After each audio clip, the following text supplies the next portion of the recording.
Good morning, everybody. This is Alex Bailey here at the Real Estate 101 channel. Welcome y'all here this morning. We'll be joined in a minute by John Fuller getting his location set up. And we'll begin the process here of starting our day talking a little bit more about creative financing, which we did in last week's broadcast. Um, just a little housekeeping note for subsequent broadcasts going forward. We're going to be moving our broadcast time to 11 a.m. On Wednesday mornings, and makes it a little easier. Wednesday mornings are a busy morning here. My other businesses have payroll Wednesdays and things like that, and John's got things that are going on with him too that makes 10:30 a bit tight to get started. So we're doing that. And one thing we'll also note as a broadcast note here today, we are broadcasting here on Facebook Live on the John Fuller Real Estate channel, as well as John Fuller's personal Facebook page for the first time, and also the Real Estate 101 YouTube channel. So we are now at 3 locations online. We've been doing 2 previously. The good folks at StreamYard.com, who write the software that let us live stream, upgraded their platform this week and went to 3 live streams concurrently. So we are using that method. So again, the Real Estate 101 channel on YouTube, and the John Fuller personal page and the John Fuller real estate page are what we'll be broadcasting today. To get us started a little bit, we can talk a little bit more about things in the news this week before we get into our discussions here with John. When he chimes in, I'll bring him in. Real estate, the same trends we've been talking about in weeks past seem to be continuing on. There is more in the news this week about the exodus of the renters and homeowners out of the big cities into the smaller areas. It seems to be most pronounced even in the Northeast. So folks in the Northeast are moving out of Manhattan and the big areas into the smaller towns of New York, Connecticut, smaller town New Jersey, and so on. And then even some of those people are making their way south. Of course, we're based here in South Carolina, all over the state. I'm in Irmo. John is in Columbia, but also all around the state with the work he's doing with houses. So we're still seeing that exodus of folks coming down to South Carolina, Florida, the lower tax states.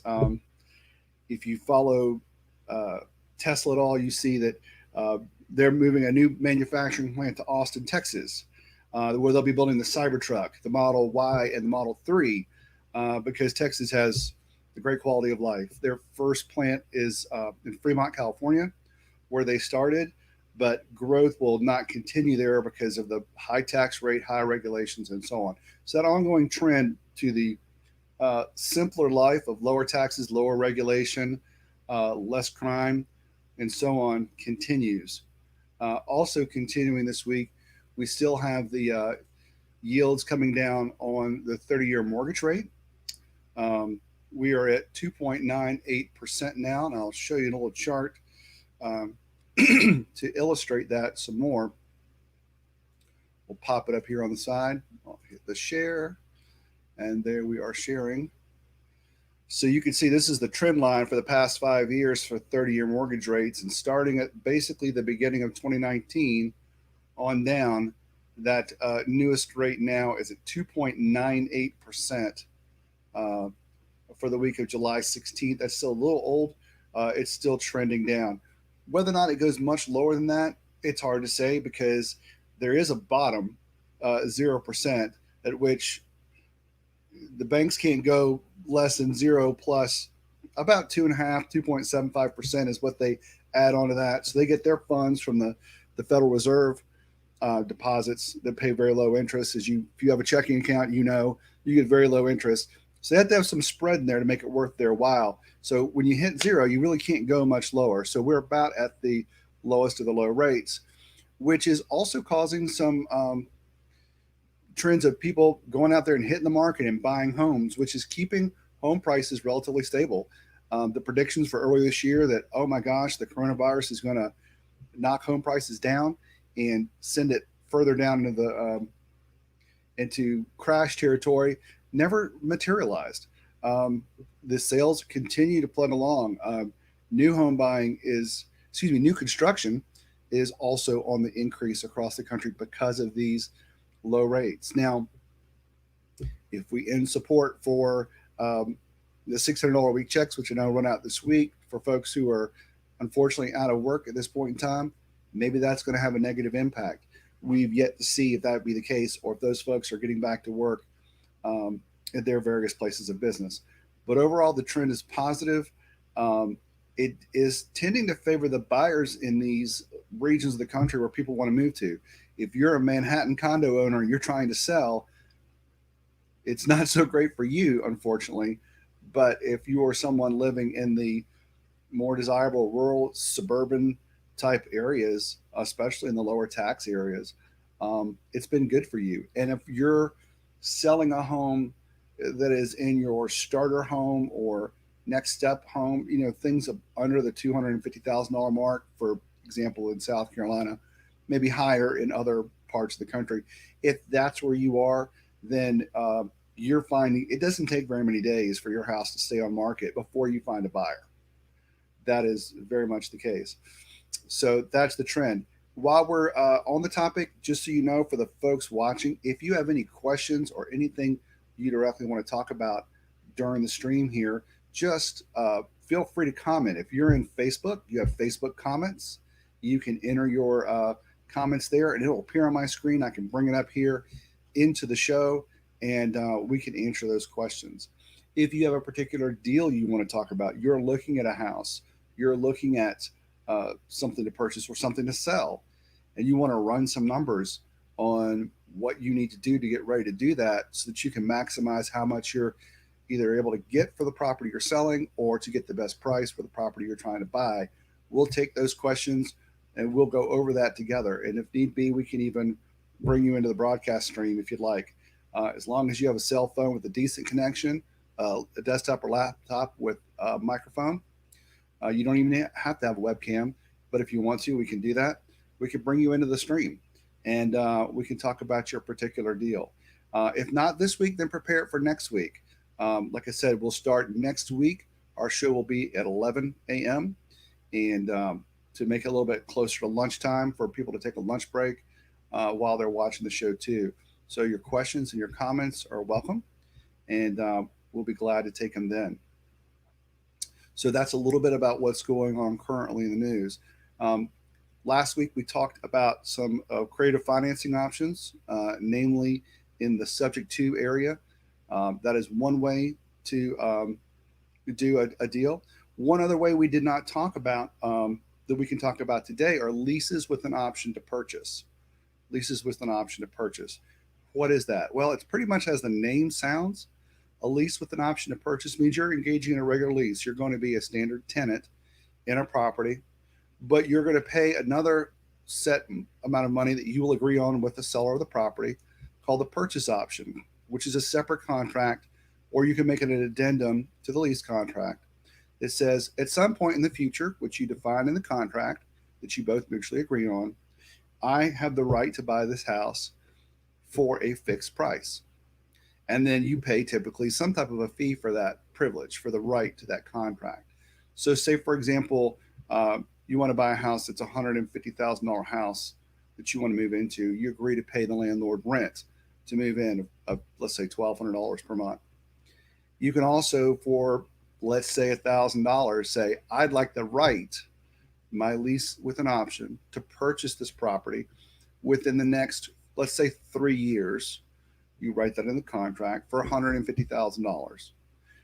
You have the right to then engage that as a contract 3 years from now. If the market does great, prices go up on homes in that period of time, you've got yourself a real bargain there because you were able to lock in a price today and something appreciates, you still have your locked in price that you can execute and buy the property. Alternatively, if the value of the property goes down in that interim period of time, you can choose to not take that on. So you have basically the best of both worlds for a nominal amount of money. I know $1,000 may sound like a lot, but in terms of house purchasing, it's really not. And it doesn't have to be that much. It could be $500. It could be whatever it is you can agree on with your seller. You have the right to take all the gains in the future if that is something that is works for you. It gives you time where you may not be prepared at this moment in time to take that house on as a purchase. You need to save up some down payment money. You have some credit issues to resolve. Perhaps you've just started a new job and you want to make sure this job is solid, it pans out, that it works for you. Then when you feel more comfortable later on, you could take the lease purchase option and move into that. So that is just another additional way that you could take on a project, or take on the purchasing of a home. And you could use lease options with not just houses, but you can also do it for a plot of land. You don't even have to be a renter. You can just put an option contract down. The option contract, the option to purchase, is really separate and apart from the lease. You have the lease here, you have the purchase option here. You could add the purchase option as an addendum to the lease, or you don't have to do a lease at all. You can just do an option to purchase contract, put down a bit of money for an agreed upon price. In the future, this is what you're going to sell me the property for. And it could be not just a house, it could be a plot of land, for example. So it does not restrict you. There's many different ways to work option contracts. You can find just what you want to find. For many sellers, they like the idea because at the end of the day, if you don't purchase the property, they get to keep the option money. If the option expires, if let's say in the first example I used, 3 years goes by and you don't exercise your option, then you forfeit the money you put forth for the option because it's got a limited time period on it. Once that time period expires, that money reverts to the seller as his to keep, and you're out that money, but you haven't risked a whole lot in the process. If you feel good about it, if you feel like this is a pretty solid deal, I just need to get my ducks in a row to get ready to do it, that's all you need to do. So looks like John is ready to join us here. So I'm going to add him into the stream. Good morning, John. Hey, Alex. Out and about again. I'm doing okay. Everything moving good with you? You're always on the road, aren't you, man? Yeah, man. I'm out and about right now. Yeah, that's the one part of real estate is that if you're going to find the deals, if you're going to limit yourself to everything within 5 miles of your house, you might be waiting a long time to find a good deal. So yeah, if you're willing to broaden your horizons, you got to be able to get on the road and move. That's right. You might get on the road and move. I've done deals on how my best deals have never originated in my own hometown. I live in the suburb of Columbia called Irmo, South Carolina, and I've done deals in Georgia. One of the best deals I ever did was in Portland, Oregon, and I never saw the house. I partnered with another investor who it was a very nice, like $700,000 house at the time, but I basically did a lot of direct mail and finding people houses were in foreclosure. Found this guy, we talked, we struck a deal via cell phone and email, contracts back and forth, and then we flipped that house and made a nice big chunk of change actually. And it looked nice. I've never seen it. So you've never been in it. I've never stepped foot in the door of that house. So that is possible to do. It just is a matter of be willing to go wide. I mean, there's one thing that I want to live here. If you're coming to this show and you want to talk as an investor, investors don't necessarily have to limit themselves to where they are. Now, if it's a big rehab project and you need construction on it and you're going to do that route, yeah, you probably want to go closer. If it's make a little spread and move that house to someone else as an assignment, put on a contract that you could then assign to someone else to do the closing and make a fee, you don't have to do it locally. You don't limit yourself to just that area. So that's a good thing. That's a good thing we're talking about today. It is possible to do remote selling, and virtual selling, and sell houses in other states, and you don't have to live in the state that you're selling the house in. So that's real good information for people. They'll know it is possible. It is. It is possible. Well, John, before you got on the call, I was just giving people some background of where the market is this week. Rates are still under 3% on your 30-year mortgages. People are still moving out of the big cities to the smaller towns. We are now on 3 channels. The John Fuller personal Facebook page is now the news channel, as well as the John Fuller real estate page and the YouTube Real Estate 101 page. So we are in 3 different locations. Again, we can take your comments. If you're watching the show, you have a question within YouTube, there's a comment section. I'll see it here on the screen. Same thing for Facebook. So if you have questions on anything you want to know about real estate that we can answer, pop in your comment and I will field it onto the screen here, and then John and I can go over it together. So John, I'm going to grab a drink. I do a lot. I've been doing all the talking this morning, so I got a little beverage refreshment here. Okay, great. Well, last week's show we were talking about creative financing, and I had a couple of people hit me after that show, and we're real interested in what we were talking about with the creative financing. So we can continue and help people out with the creative financing and keep on talking on that level. A lot of the houses, like we said last week, that I buy them on creative financing, and I know you done bought some, that way. Right, that's right. One of the deals I talked about while you were before you got on board was doing a lease purchase or an option to purchase, which you could attach to a lease or you can make it standalone. Again, I just give someone a fee who's the seller and a contract that lets me buy that property at a future point in time. I could stay on as a tenant. I could do it just as I'm not even a tenant. I just want that house later. That is a creative way that you could ride the market up if prices are going up, but you can lock in your price now to purchase a property. So that is one method. Yep. Yeah, we're looking at one like that right now inside Columbia, South Carolina. We're looking at an option. We're looking at going in with the option. The customer actually got the note on the property, and they got the note with another investor. But in order to get out of that particular deal, that particular investor want them to actually pay them a percentage to get out the deal. Then we're going to take over that note with the other investor.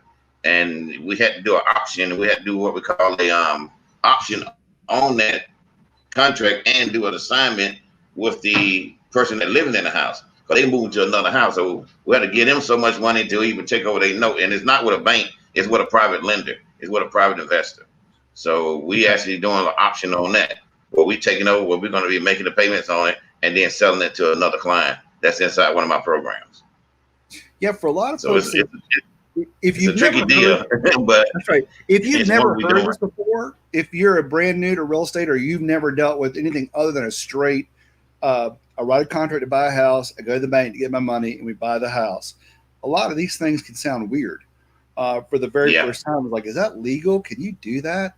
And real estate has all kinds of legal options available to purchasing, as long as you have full disclosure to all parties as to what you're doing, and B, you have agreement and acceptance, between everybody. If you put it to paper and you have it reviewed by an attorney, always recommend you have it reviewed by an attorney. There's not much you can't do. If everybody understands and everybody agrees, it's just a contract. And you can really get very creative. I tell everybody when they come to me, the seller is the most important person in that transaction. As long as the seller understand and know what's going on, and the buyer understand, and everybody, like you just said, everybody is on the same page, you can write the agreement up and make it work. Make the agreement. You can make it work. You say that makes a good point, because and always, especially when you're on the real estate investing side of doing real estate, the number one thing you want when you find a good deal, A, know that it's a good deal. B, it's a motivated seller. Right.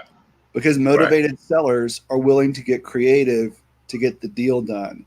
Again, what I said earlier, if you do not have agreement between all parties on what you want to do, you don't have anything. And a motivated seller is a very agreeable person, I have found, in the past. Yeah. People who think they have the most beautiful house in the neighborhood, they have all the time in the world to get it sold. They have lots of options. They typically make for a very difficult person to work with in terms of getting a deal done because they're in the driver's seat. It's their property for them to sell. They can pick and choose who they want to sell it to. If they have lots of options, you know, you got to bring your A game. It's a lot like dating. Yes. You know, if you're very attractive and you have a lot of money, you basically have a lot of options. Same thing goes in real estate. If you have a lot of options on how you're going to sell the house, then that's why we find typically the motivated sellers are people with a tight time constraint. They've got to get it sold quick. They've got issues with the house that need addressing, construction issues to get it up to speed for today's market. And there's typically some other distressing factors working on their brain at the time that makes them really want to move. So those are actually things to look for when you're purchasing a house. People who are in a crunch. Whoop, we lost John's connection. He'll be back in a second. But yeah, when you're talking about creative financing, if you don't have a motivated seller in the transaction, getting to the point where you could do creative financing is going to be a bit tricky. So we'll bring John here in a minute. Right. So again, if it's about the agreement, without that motivated person, you don't have agreement, and you really do need to have that. So, so we've talked about subject twos last week, which is where you assume the first or second or multiple mortgages on a property and you take over. You're deeded the property, but you are making the payments of the previous mortgages on that property. We've talked about options today, where you do an option contract. We've also talked about, and John had a blended deal where there's an option and an assignment. If you write an option contract, you could put an assignable clause in that option, and that becomes a place where you can actually make money without putting anything into the deal but a negligible amount. You could do an option. When options are of a very short term, you can actually put down a lot less money to execute that option. The example I was using earlier is like if you wanted to take 3 years to come back and buy a property. Well, to tie up your seller for 3 years, he's going to want a substantial amount of money. To tie up a property for 30 or 60 days, you can get by with $100 on an option contract, an assignable contract all day long. So that is a very easy thing to do. And there are actually people that make a living on that, and they're called wholesalers. Sometimes they do it part-time, sometimes they do it full-time, but they put a house in a contract for, say, 130. That guy wants to move fast, and he finds an investor that'll take it for 140, who has cash and will buy fast. But the knowledge of who are the investors that'll take these houses down allows him to make the differential, the 130 to the 140, which is $10,000. You find the right seller who is motivated, give him $100 to give me 60 days to put a buyer in place in this property, and then you make a spread. That's done all day long. I've done deals like that, and I've made money. John's done deals like that, and he's made money. If you have a deal you found like that, then you can make money too. But you do have to have a good buyer's list at the end of the day to be able to move that. Otherwise, you're just doing a lot of work. That's exactly what I finna say, Alex. Is like if you do get into this wholesaling game, go ahead and develop you a buyer's list of investors. Go to these meetup groups and meet these guys and meet these investors who are out there buying houses and get them on your list. And you'll be able to actually, once you find a house, you can move the house. Because the worst thing you can do is lock somebody's house down and then you don't sell it or you don't buy it. You can ruin your reputation pretty quick doing that several times. That's one thing I teach. Yeah, I teach that in the course. I personally don't like to lock a house down. I like to, unless I got a buyer. So, but I talk to the customer and talk to the person I'm dealing with the house. And, they give me the option to go out there and market it. And then at the same time, it's a kind of risk where you don't have a contract. But at the same time, but once I get a buyer, then I can get my contract signed. Because I don't like locking houses down if I don't know if I got a buyer or not. Well, that's just me. And to that, it's a good idea to know what your buyers are looking for.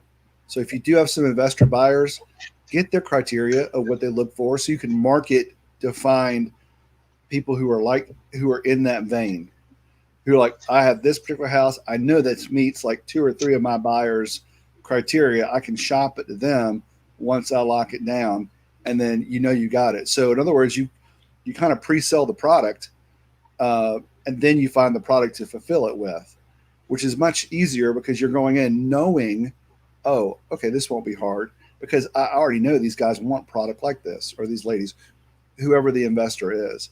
Some people want apartment buildings. Some people want to do a fix and flip. Some people want commercial. It's just a matter of finding those folks. And they're in all strata. You have people that will buy a $15,000 almost teardown house, and they'll put $10,000 into it to fix it up and make low-income housing. And there's people that want a $10 million office building. There's all tiers up and down the spectrum of people that want different kinds of real estate. You just need to pick your niche. Right. Let me ask you something, Alice. When we doing this, and I do it all the time, I had somebody ask me this a while back. It's best when you in this wholesaling game or in any type of game, you work out of your company instead of your personal. Which you think is best? I think it's best to work out in your company. From when you're going out here doing business. What about you? What you think? The difference in working out your personal and company? I think it's better to work as a company. You got legal issues around, liability to work as a company. LLCs are typically ones I see people doing.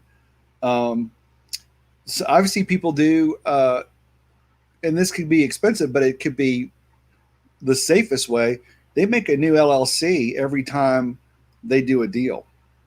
And then they sell the LLC to the buyer, if you're wholesaling it, for example. Right. So I create an LLC called 123 Main Street LLC. It's the name of the house. Okay. And I buy it with the contract written as the owner of the LLC. Now, I don't even have to assign that. I can just sell the company, because the LLC is a company. I can sell the company to my investor for $10,000 or $5,000. I mean, I've seen wholesale deals. If you find it priced right, and you will typically need to get to a higher priced property, you can sell for $50,000, and then the new owner executes the contract of the property. It's not incredibly difficult. It may take you $300 or $400 to set up an LLC, and then you're done. And then the LLC belongs to somebody else after the fact. And that's a very clean way to do your deals. But I would recommend you start with at least one LLC to start your companies. And again, especially that's what I'm talking about. Getting into real estate investment, at least go ahead and get your LLC set up, because a lot of banks, especially the secondary banks, they loan money to LLCs a little bit faster than they loan money to the personal, because they loan the money on the property. And a lot of times you got to have an LLC to even get the money on the secondary market. There's no other way to get it. You got to have an LLC to get that money. So it's very important. And I try to tell people, make sure you set your LLCs up, get your EIN numbers, put your operational agreement together. And now you're an official company, and then get your bank account. And like Alice said, you can sell that and make money. Sell that whole LLC. Go get some business cards. Go get, a little website going. And hey, man, start a little YouTube channel about your deals. Years ago, markets turn, by the way, and sometimes some deals are better in this season than in a different season. There's a different type of real estate deal you do in a rising market versus a steady market versus a declining market. And when everything crashed years ago, I used to do a YouTube video on my deals, and I would drive to the house, and run numbers and put up a YouTube video about it, so that when I was doing deals for the next client I wanted, I could point back to my YouTube videos for credibility and say, look, I've been doing this a while. Look at the dates on when I published these YouTube videos. Look at the numbers. Hey, look at the public records the recording and the deeds and things like that. I'm not just making this up. I do these deals. And so that would lend a lot of credibility with the next deals I was trying to do. And like everything else, it takes a bit of a push to start, to get it going. Like it takes a bit of a push to start a live stream like we're doing. But each week we get more and more people watching. And each week it gets more traction, more viewers. So it takes a little time, and it will, like everything else, persistence is the key. Things don't just go in a straight line up. They typically, they start here and then they start taking off.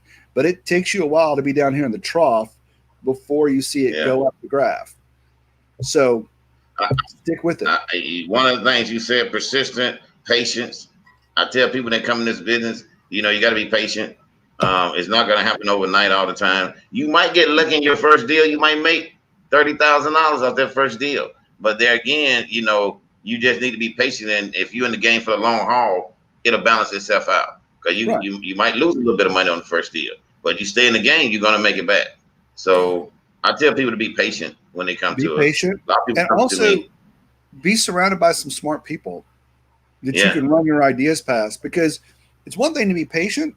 It's another thing, like you keep doing it wrong over and over, and you get frustrated as to why this is. Then bring in some people that know a bit more than you, have been in the game a little longer. I highly recommend to folks. I'm not just trying to, get more deals, but if you got something you're not sure of, bring it to us, and we can look at it for you. We'd like a little participation, but we don't want to participate in any deals that are not going to make money either. So. And we can actually make you more money if you try and do it by yourself. Because we can say, did you ever think about putting in your contract this? Because this is going to make you a lot more money. Did you ever think about, instead of you redoing and building another bathroom, that you should just instead put your money to remodeling a kitchen? And that might make you more money. There's different ways, because mistakes are the most expensive part of your education in real estate. And it's definitely not something you want to pay for over and over. The same mistakes over and over are costing you money. Nip that in the bud with some wise counsel of people that have been there and done that. I mean, between us, we're over 100 years old. So, we've been around a little bit and done some deals. Yeah, most definitely. And, but like I say, patience is the key. It is the key to doing these deals and making these deals work. That's right. Be patient and you get it going. If I have any comments, I have people that come into the game, and because I do the mentorship, and they hear on TV, I tell them also, stay off of TV. This is the real world out here. I have people that come into the business, and what they see on TV happen. They say it happened. They see it happen so quick. TV don't necessarily show you all the, negative parts of what done happened. They show you all the good parts. So there are things out here that once you get into the house or remodeling the house, you run into stuff that might, cause you to have to rethink some things and rethink a budget. When you tear this wall out, boom, I got something else behind this wall. So that's where I'm talking about. That's where I'm talking about more on the patience side, that we got a date to get the house, but let's be patient and make it work. And get good contractors too. You got to have good people. Good contractors, most definitely. That goes back to that team concept where you want to surround yourself with good people. You want a good attorney, a good CPA. You want a good contractor, as you said. You want a good appraiser. You want, all the team. You don't want to keep searching for different people for every job. You want to be consistent, drive enough business to those people that when you call them, they pick up the phone because you're important to them. So you do want to build that team up. And that doesn't go just for real estate. That's just life. You want to find that core team that you bring with you. Just like football coaches, when they get hired at a new school, they bring over the team that were with them at the last place because they work. They want to bring those folks in. It's the same way in real estate. And one thing that you do real good is every deal is not a deal. Really analyze that deal all the way to the T, and look at every angle of that deal to make sure that's a good deal, not just now, but also going to be a good deal good deal 5 or 6 years from now. And one other thing John was going to say is I'm notorious for this. Until the spreadsheet's done, I'm not driving to the property. In other words, I want to know the address, the comps, the recent sales. I want to know how much it's going to cost to fix this thing up. I want to know everything, and I run the math. And if it looks good, then we go to the property just to verify that my numbers are accurate. Then we can proceed with the deal, but not until then. Right. Save yourself a lot of miles in your car by math and spreadsheets. If you don't know how to use Excel or Google Sheets, watch one of the 10,000 YouTube videos about it. If you want a template for evaluating a house, hit me up. My website's right there. You could shoot me a message from my website, and I'll be glad to share some spreadsheets with you on how to evaluate a house. But that is a very, very, it's the first thing. If the math doesn't work, if you don't buy it right, nothing else matters. Mm-hmm. Make your money when you buy, not when you sell. That's exactly right. Because you can't fix overpaid. You know, there's no way to get that money back after the closing. Right? So, that's right. You want to be very careful. That's right.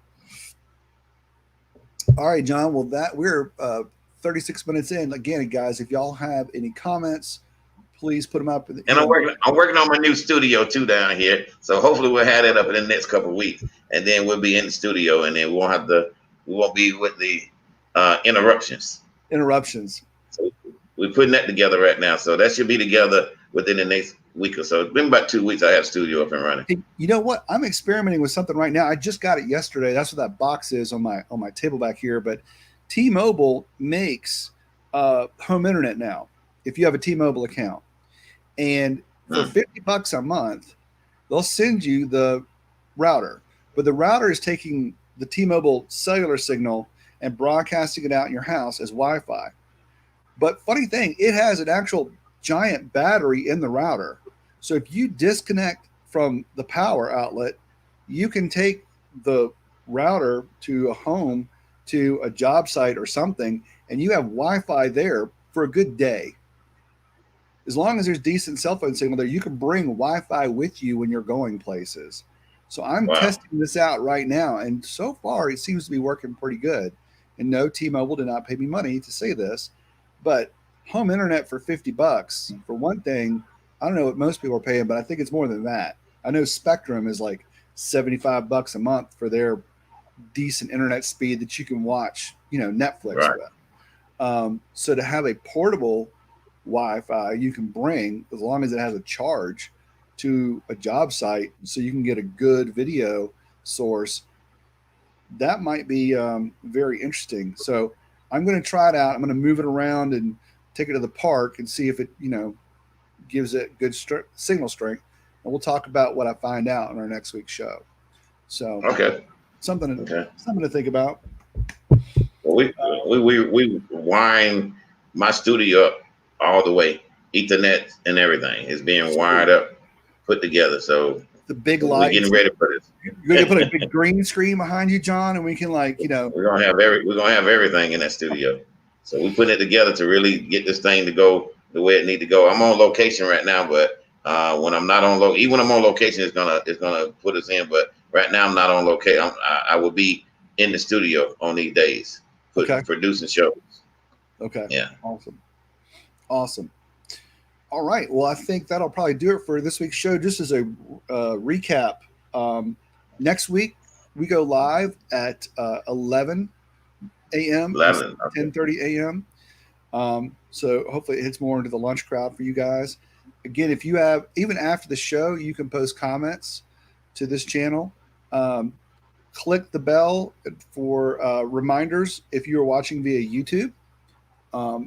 Also, just again, tell your family, tell your friends, like, share, and subscribe.